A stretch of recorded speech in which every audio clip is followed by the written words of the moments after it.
முகன் கோவை சரவணம்பட்டி துடியலூர் சாலையில் ராணுவ வீட்டு வசதி வாரிய குடியிருப்பு வளாகம் ஒன்று அமைந்திருக்கிறது. இங்கு ராணுவ வீரர்கள், ஓய்வு பெற்ற ராணுவ வீரர்கள் அவர்கள் குடும்பத்துடன் வசித்து வருகின்றனர்.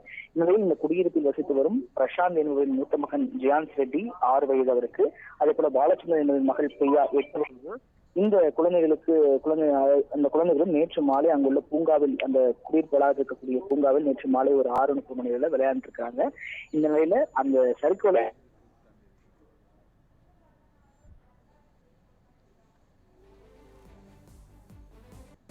இந்த இரண்டு குழந்தைகளிடையும் கோவை இஎஸ்ஐ மருத்துவமனைக்கு பிரேத பரிசோதனைக்காக அனுப்பி வைத்தார் கோவை சரவணம்பட்டி போலீசார்.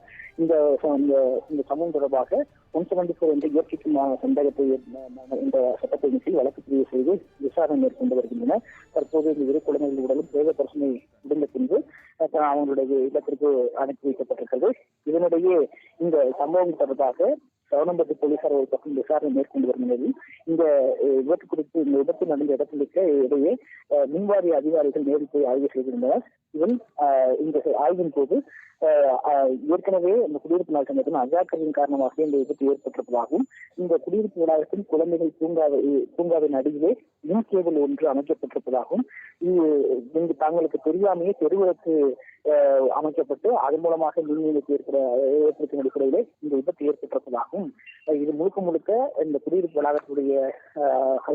வளாகத்தின் சார்பாகவே இந்த விபத்து நடைபெற்றிருப்பதாகவும் மின்வாரிய அதிகாரிகள் தற்போது தகவல் தெரிவித்திருக்கிறாங்க. இந்த மின்வாரிய அதிகாரிகளுடைய அறிக்கையும் வைக்கும், அதே போல அங்கு நடக்கக்கூடிய விசாரணை வைக்கும் அடுத்த கட்ட விசாரணையை சரவணம்பட்டி போலீசார் மேற்கொள்ள இருக்கிறாங்க.